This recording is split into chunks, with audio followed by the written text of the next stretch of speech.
Hello everyone, আশা করি সকলে ভালো আছো। তোমাদের সকলকে স্বাগত জানাচ্ছি অ্যাস্টাডিক এডুকেশনে। আজকে আলোচনা করব সেন্ট্রাল গভর্নমেন্টের রেলওয়ে ডিপার্টমেন্টের কিছু স্কুলে শিক্ষক নিয়োগ করবে, যেগুলো 11-12 লেভেল, 9-10 লেভেল এবং প্রাইমারি লেভেলে। সেই সমস্ত পোস্টের কতগুলো ভ্যাকান্সি রয়েছে এবং কারা আবেদনযোগ্য এবং টোটাল ভ্যাকান্সি, অর্থাৎ তোমরা অন স্ক্রিনে দেখতে পাচ্ছ 1036খানা রয়েছে।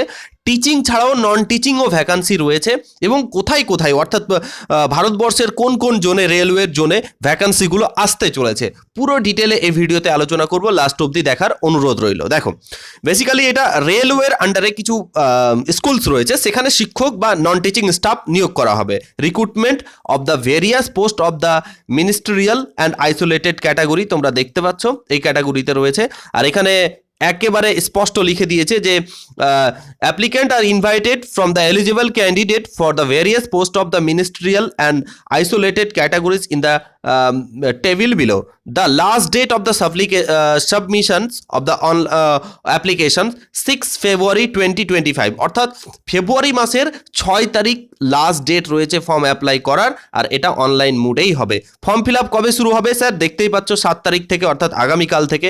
আর লাস্ট ডেট ফেব্রুয়ারি 6 তারিখ, যেটা আমি বললাম। ওকে, তাহলে পোস্টগুলো দেখে নেব, পোস্টগুলো কতগুলো রয়েছে। একটা কথা বলে রাখি, এটা লাস্ট পরীক্ষা হয়েছিল 2019 সালে এবং যেটার প্রচুর নগণ্য পোস্ট ছিল, যেমন ইংলিশের একটা পোস্ট ছিল পিজিতে। তো ওই অনুযায়ী, মানে যেহেতু স্কুলের সংখ্যা কম, সেহেতু প্রায় দীর্ঘ 5 বছর পর রিক্রুটমেন্ট ছেড়েছে এবং স্কুল অনুযায়ী পোস্ট কিন্তু বেশ ভালো আছে এবং পে লেভেল বলা আছে। দেখো, প্রথম কথা বলা আছে পোস্ট গ্র্যাজুয়েট টিচার, অর্থাৎ পিজিটি টিচার, যেটাকে আমরা বলে থাকি 11-12 শিক্ষক, ডিফারেন্ট সাবজেক্টে রয়েছে। আচ্ছা, গ্রেড পে 8 আছে, বেতন দেখতে পাচ্ছ এটা ইনিশিয়াল রয়েছে, তারপরে আদার সব কিছু রয়েছে। আচ্ছা, বয়স দেখো 18 থেকে 48, তোমার একেবারে 1 জানুয়ারি থেকে কাউন্ট করা হবে। একেবারে বলে দিয়েছে 1 জানুয়ারি 2025 থেকে 18 থেকে 48-এর মধ্যে যারাই আছো তারা অ্যাপ্লাই করতে পারবে। টোটাল পোস্ট হচ্ছে আমাদের 187, অর্থাৎ এখানে দেখো অনেকগুলো সাবজেক্ট রয়েছে। সত্যি কথা বলতে ইংলিশ রয়েছে, যে physics, chemistry, biology, education, geography, প্রতিটা সাবজেক্টের সাবজেক্ট ওয়াইজ নোটিফিকেশন আসলে আমি তোমাদের জানিয়ে দেবো। নেক্সট রয়েছে দেখো, এখানে 3টে পোস্ট রয়েছে। সায়েন্টিফিক সুপারভাইজার, এগুলো আলাদা পোস্ট, আমরা টিচিং পোস্টে যাই। Train graduate teacher, train graduate টিচারের ক্ষেত্রে এটাকে বলি 9-10, যেটা আমরা বলে থাকি 9-10। এটার জন্য 338খানা, সব থেকে বেশি পোস্ট রয়েছে এখানে। তোমার কি থাকবে দেখো, হিন্দি থাকবে, ইংলিশ থাকবে, রিজনাল যদি ল্যাঙ্গুয়েজ অর্থাৎ বেঙ্গলিও থাকতে পারে। তারপরে হচ্ছে তোমার physical science, life science, math আর হিস্ট্রি, জিওগ্রাফি, এটাই জেনারেলি আমরা পড়ানো হয়। আচ্ছা, এবার চলে আসি পিআরটি টিচার, অর্থাৎ প্রাইমারি রেলওয়ে টিচার, ডিফারেন্ট সাবজেক্টের জন্য 188খানা থাকছে এখানে। তো বেসিক্যালি এই তিনটেকেই আমি ফোকাস করছি। আদার্সও আছে, যেমন এখানে 130টা আছে জুনিয়র ট্রান্সলেটার হিন্দি। তারপরে হচ্ছে তোমার মিউজিক টিচার, লাইব্রেরিয়ান আছে, লাইব্রেরিয়ান 10টার মতো আছে, ঠিক আছে। তারপরে ল্যাব অ্যাসিস্ট্যান্ট আছে, তারপরে এগুলো অনেকগুলো পোস্ট আছে, তোমরা দেখতে পাচ্ছ। ওকে, তো এটা আমি শেয়ারও করে দেবো, তোমরা দেখে নিও। এবার হচ্ছে স্যার কারা যোগ্য। প্রথম কথা, সিটেড পাস লাগবে কিনা আমি বলে দিই। পিজিটি অর্থাৎ 11-12 টিচারের জন্য তোমাকে মাস্টার ডিগ্রি থাকতে হবে, এমএসসি, আর সঙ্গে থাকতে হবে অবশ্যই বিএড, ঠিক আছে। এমএ বা এমএসসি সঙ্গে বিএড থাকতে হবে অবশ্যই। 55% যেটা নাম্বারের রেস্ট্রিকশন থাকে সেটা তো থাকবেই। আচ্ছা, এখানে কোনো সিটেড লাগবে না। এবার চলে আসি 9-10 লেভেল, যেটাকে টিজিটি বলছি, ট্রেন গ্র্যাজুয়েট টিচার, অর্থাৎ গ্র্যাজুয়েশন উইথ বিএড 50% যেরকম থাকে সেরকম লাগবেই। তার সঙ্গে তোমাকে সিটেট এর পেপার 2 কোয়ালিফাই করে থাকতে হবে 100%। পেপার 2 মানে 6 to 8 যেটাকে বলছে।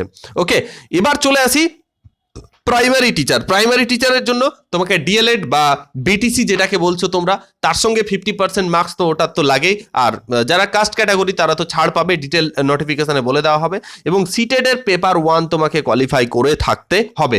ওকে, আচ্ছা, প্যান্ডামিকের যে মধ্যে কোনো ভ্যাকান্সি আসেনি, সেই জন্য 3 বছর অবশ্য ছাড়ও দেওয়া হবে, এটা কথা বলা রয়েছে।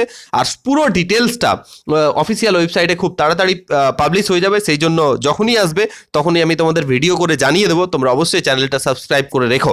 এবং কোথায় কোথায় সিট আছে, মানে কোন কোন জোনে শিক্ষক নিয়োগ করা হবে দেখো। আহমেদাবাদ, চণ্ডীগড়, মালদা, পশ্চিমবঙ্গে যারা আছো মালদা, আজমির আছে, চেন্নাই আছে, মুম্বাই আছে, বেঙ্গালুরু আছে, গোরখপুর, পাটনা, ভোপাল, গুয়াহাটি, প্রয়াগরাজ, ভুবনেশ্বর, জম্মু অ্যান্ড কাশ্মীর, রাঞ্চি, তারপরে হচ্ছে বিলাসপুর, কলকাতা অ্যান্ড সিকান্দ্রাবাদ। পশ্চিমবঙ্গে দুটো জোনে আছে, কিন্তু তোমার এখানে গুয়াহাটি জোনেও আছে, বাট একটা জিনিস মাথায় রাখবে, জলপাইগুড়ি জোনে নেই। তাহলে মালদা রয়েছে আর কলকাতা রয়েছে। যদি এগুলোতে পোস্ট খুব কম থাকবে, যখন ভ্যাকান্সি আসবে কোন পোস্টে কিরকম আছে সেটার উপর ডিপেন্ড করে কিন্তু অ্যাপ্লাই করতে হবে, একটু চালাকি করে ফর্ম ফিল আপ করতে হবে, এটা মাথায় রাখবে, ঠিক আছে? তো পুরো ডিটেলস যখন চলে আসবে তখন আমি জানিয়ে দেবো। এখানে বলেই দিয়েছে এটা একটা ইন্ডিকেটিভ নোটিশ, এবং খুব তাড়াতাড়ি, যেহেতু ফর্ম ফিল আপ পরশু থেকেই শুরু হয়ে যাচ্ছে, সরি কালকে থেকে শুরু হয়ে যাচ্ছে, তাহলে আজকের বা কালকের সন্ধ্যার মধ্যেই detail notification with syllabus, question pattern সব কিছু এখানে কিন্তু ক্লিয়ার করে দেওয়া থাকবে। ততক্ষণে তোমরা অবশ্যই চ্যানেলটা সাবস্ক্রাইব করে পাশে থেকো। Thank you for watching this video. পরবর্তী ক্লাসে আবার দেখা হচ্ছে। আর পিডিএফটা পাওয়ার জন্য আমাদের Telegram group Astatic Education search করে জয়েন হয়ে যাও। Thank you for watching this video.